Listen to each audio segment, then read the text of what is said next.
Hello, and welcome to this week's final installment of 12 Days of Celtic Mythology. And a very happy new year to anyone that I haven't said that to yet. So this is day 12, so we're at the end. I've been working our way through a story called The Adventures of Art, Son of Conn. In this series, I've been telling a bit of the story each day, and then taking us off on tangents about Celtic mythology. I've put links to where you can read the story or hear me telling it in the description below the video. And there's also a link in the description which says catch up, which will take you to the whole playlist. You can watch all 12 videos. They're only about 20 minutes each if you want to catch up.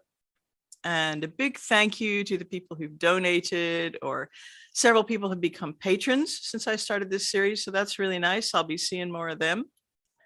So we're coming to the end of the story. So I'm not going to do a big synopsis today. The whole session will be a kind of a synopsis. So let's just get to the end of this twisted tale. After his victory over Morgan, Art took the lordship of the land of wonders. But all the treasure and the land of that place, Art gave over to Delfkive, daughter of Morgan. Art and Delfkive embraced one another, and gathering up what treasure they could carry, they made for the coast, along with many of Delfkive's servants and stewards. They came to the beach where, as if by magic, they found the coracle waiting for them. It carried them safely and with remarkable swiftness back to Ireland. As the couple were approaching Tara, Delfkive asked Art to go ahead and warned Beikva to depart from Tara, for things would go ill if she was commanded to leave. After he had received a hearty welcome, Art asked Beikva to leave, and she made her way to the beach, and she found her coracle once more.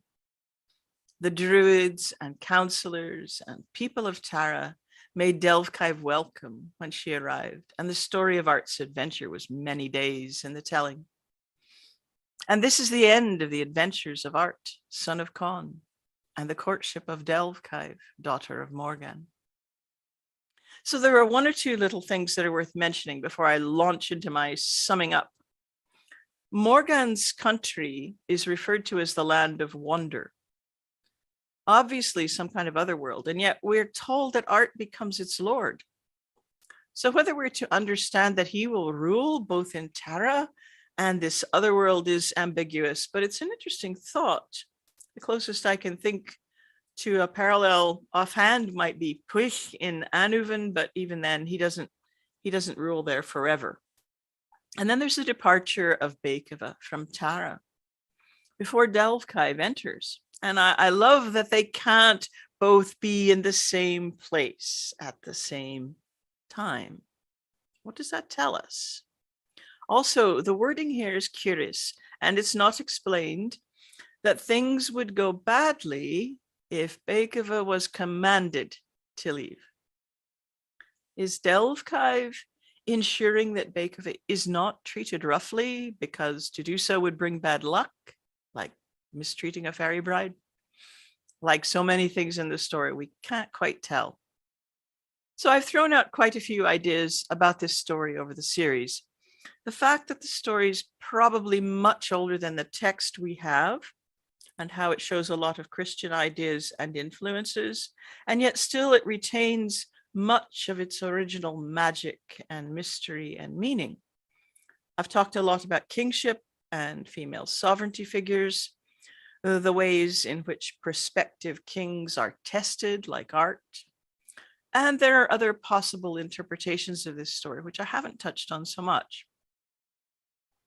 So today I want to recap the structure of the story, the bare bones, and that should be useful, especially to some of the people who've maybe been dipping in and out.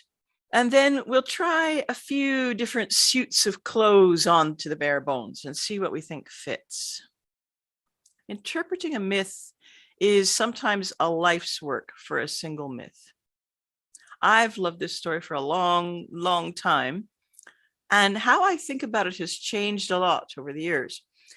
At the same time, I can see some merit in my early ideas about it. So this is the environment of the story, with Ireland and the other world separated and connected by the liminal space of the beach. So let's begin with the basic story as we find it translated by R.I. Best from the text in the Book of Fermoy. Con, the king, and his son Art are at Tara. And Con is presented as a widower who's grieving, finding it hard to look after his kingdom as he should. We don't know much about Art except that Con trusts him enough to leave him in charge sometimes, but we can assume that he's young and full of potential as a successor for Con. And we're also introduced to Beikva, and she's described as sinful and in so much disgrace that she's being banished away from the other world into the land of mortals, into Ireland. Beikva looked into the mortal world and she's fallen in love with Art. But when she arrives in an Irish beach, she meets Con, who insists that she marry him. So despite knowing that she really loves Art, he insists that she becomes his wife. Then Beikva tells Con that her name is Delvkive, but we aren't told why. So Con brings Beikva fully into his world and marries her. But the result of this is big trouble. Con and Beikva are both telling lies. A famine develops, and the prophecies blame Beikva for this state of affairs. Con's trip to the other world and the blood sacrifice and the two fighting birds and all of that stuff don't produce any change at all. Things seem pretty stuck. Then Beikva sends Art off to look for Delvkive. It's the first time we've heard that Delvkive is someone who might actually exist somewhere. So at this stage in the story, we begin to sense that Delvkive is important. Perhaps she has some potential too. And we find that she looks just like Beikva. They're described in identical, almost verbatim words. So Art finds Delvkive and brings her to Ireland. And Beikva is banished, and we can expect at the end of the story that prosperity will return. We even hear about how Art and Delvkive bring treasure with them back to Ireland. So many people don't expect much from mythology. They're used to reading fantasy fiction or maybe watching Disney films. They expect romance and adventure, and often they don't see past it into the depths of meaning. And this is what our story looks like if you approach it that way. We have an old and corrupt king who has a handsome and heroic young son. In the other world, there are two fairy women, both equally beautiful. But Beikva is evil and Delvkive is good. So Beikva comes to Ireland and seduces Con, even though she was planning to seduce his son. He falls for it, so now he can add foolishness to his list of faults, like being old and corrupt. So he brings the evil Beikva into his court, and she curses Ireland. Art is forced to go on a dangerous mission to look for the heroine, Delvkive, and rescue her. They fall madly in love and live happily ever after at Tara, and the evil fairy is driven away. Now, if this is the kind of story you want, well and good. You'll find plenty to choose from as far as romantic interpretations of Celtic stories. And you might be happy seeing the world in this way. Everything's very simple. People are kind of stereotypical. There's lots of romance and adventure. People often interpret myth through the lens of psychology. And I think that can be a little bit dangerous. On the one hand, it allows us to identify with the characters. That's the way we're encouraged to understand novels and films these days. We empathize with this character and we hate that one and we wish we were more like another one. But to be honest, I'm not sure that we're always served by identifying with the characters in myth, who are often deities, otherworldly beings, somewhat superhuman, or even monsters. Certainly, if you're approaching myth as a polytheist, I think identifying with characters can lead you to some very weird places that aren't always helpful. So I'm not personally a fan of getting too Jungian about myth either. As a polytheist, I find it's too reductive. Not every hero is the same. Not every mother or child or king is the same. Treating them as archetypes tends to remove both their divinity, if the character is a deity, and the cultural specificity that makes one story clearly Irish and another story clearly Norwegian and another story clearly Brythonic. As for heroes' journeys, that can also be a bit reductive, and not everybody identifies with it anyway. However, that said, I tended to a kind of personal growth model, I suppose, when I looked at this story for a very long time. And I placed a lot of emphasis on the beach as liminal space in which change is effected.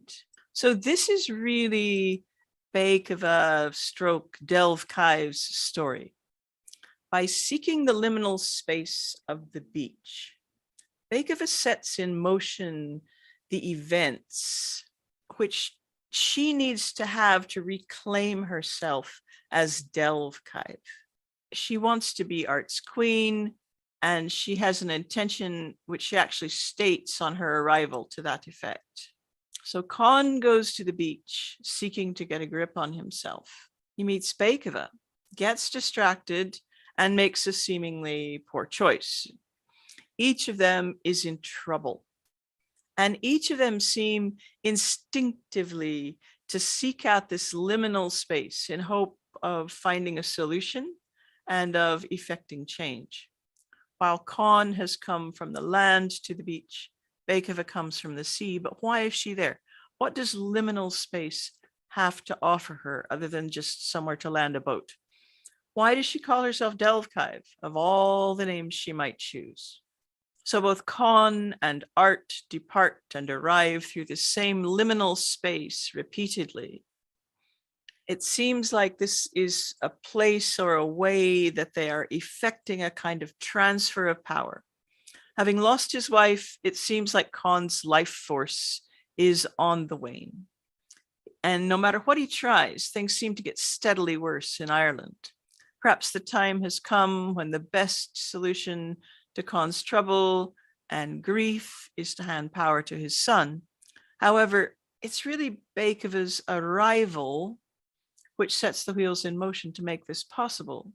The quest provided by Beikova stroke Delve Kive transforms Art from an untried youth to a hero who has proven both his mettle and his commitment to the Kingdom of Ireland. So the replacement of Beikova Delve Kive with the real Delve Kive, who's beautiful and virtuous and powerful, and who's willingly joined to Art, fills the final requirement for Art's successful kingship. The thing that Con is now lacking is given to Art. Because at one level, this story is quite universal. It has a lot in common with the way I mostly look at the story these days. So this interpretation does have a lot in common with the next model, even though the next model is kind of coming from a very different direction. If you're enjoying this series, why not take one of my online classes? There's almost always something on offer. Some classes have tiered pay what you can pricing, and there are usually a few scholarships available for the more expensive classes. To get notifications about classes and about scholarships when they're announced, you can go to my website and subscribe to my newsletter, or follow me on my Patreon page. So I mostly look at this story as a sovereignty story. The best way to understand that is to strip away a lot of the details which obscure our vision, whether they were put there by Christian scribes or maybe just by a storyteller who liked to complicate things. So essentially what we have in this way of looking at it is an aging king and the younger man who is the rightful heir. As for Beethoven and Delvkive, there's a good chance that they were originally one character. Can't be sure of that without an earlier text, which we don't have. I may have mentioned that Beethoven's full name means something like white-skinned womanly form, while Delvkive also means something like womanly form. So perhaps they were separated into two characters in order to make a more interesting story, but I'm not going to get into the theories about that. We're just going to go on. So Beethoven arrives in Ireland seeking its rightful next king. But Conn, wishing to retain power, sees her as his next queen. So they get married, and Conn remains king. We kind of talked about this yesterday, but he should no longer be king. A famine results, and Beethoven is blamed. So although the prophets and druids in the story are saying this is Beethoven's fault, the sovereignty model would tend to consider that the famine and all of that is not really Beethoven's fault. It's really, the problem is that Conn shouldn't be king any longer. But the sovereignty goddess doesn't give up so easily. She sends Art to the other world in search of essentially herself. He finds her as Delvkive, and Art proves himself to be worthy of kingship through successfully completing his quest.